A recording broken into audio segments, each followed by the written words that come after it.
Okay, so for our final salad, we're going to do an heirloom tomato salad with goat cheese, Kalamata olives, and a basil vinaigrette.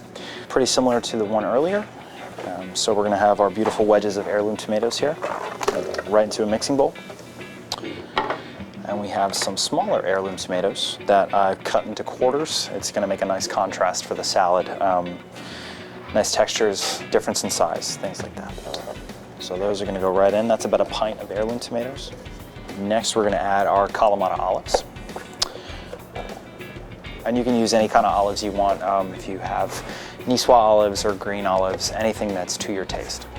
That's the nice thing about this salad. It's pretty versatile. You can use anything. This recipe that I have generally calls for watercress, but today we're going to be using bunched spinach. You always want to wash your greens first, cut them. You can leave the stems on. It gives a nice textural difference between the tomatoes and the olives.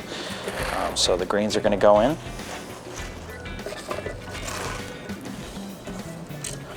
As I said earlier, you always want to season as you go. So you can add a little bit of your sea salt here, and then a little bit of your black pepper. And finally, we're going to make the basil vinaigrette. So we're going to start with our Vitamix again. We're going to add a couple of tablespoons worth of champagne vinegar. Champagne vinegar is really nice. It's got just enough of a bite, but it's not too overpowering. That's good right there.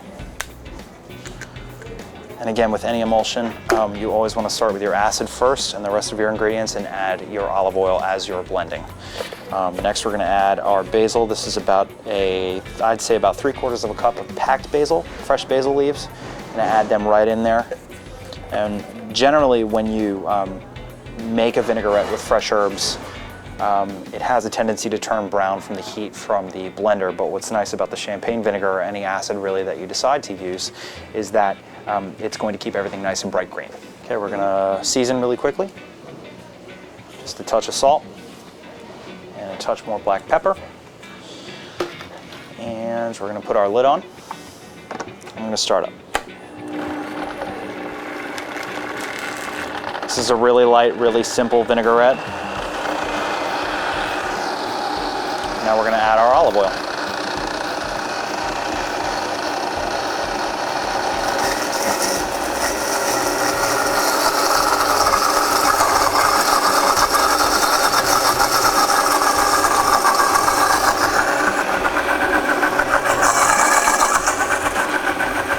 Let that puree for just a little bit, get it nice and mixed up, and that's going to be the end. Take your lid off. As you can see, it's a nice bright green color. So now we're going to add it to our salad here.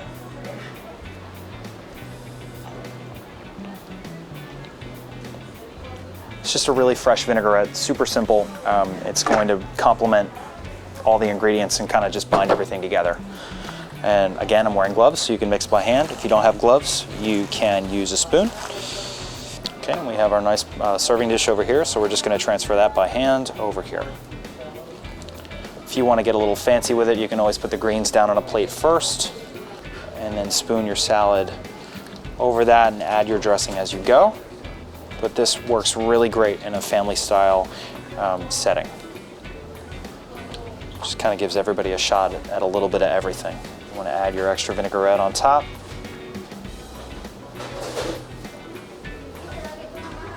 And the kicker to this recipe is that we're going to finish it with goat cheese. The goat cheese, again, is going to bind everything together. It's going to add a nice creamy element to the salad. Kind of mellow out the sharpness of the champagne vinegar and the acidity from the tomatoes and the olives. I have a little 4-ounce block of goat cheese right here that I've already opened. And goat cheese crumbles really easily, so you can just take it by hand, break off a piece, and just crumble it right on top of your salad.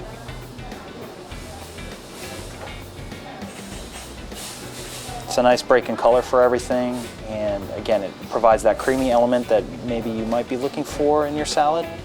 Of course, everything is optional. You don't have to add your goat cheese, but in this case, we're going to pile it on.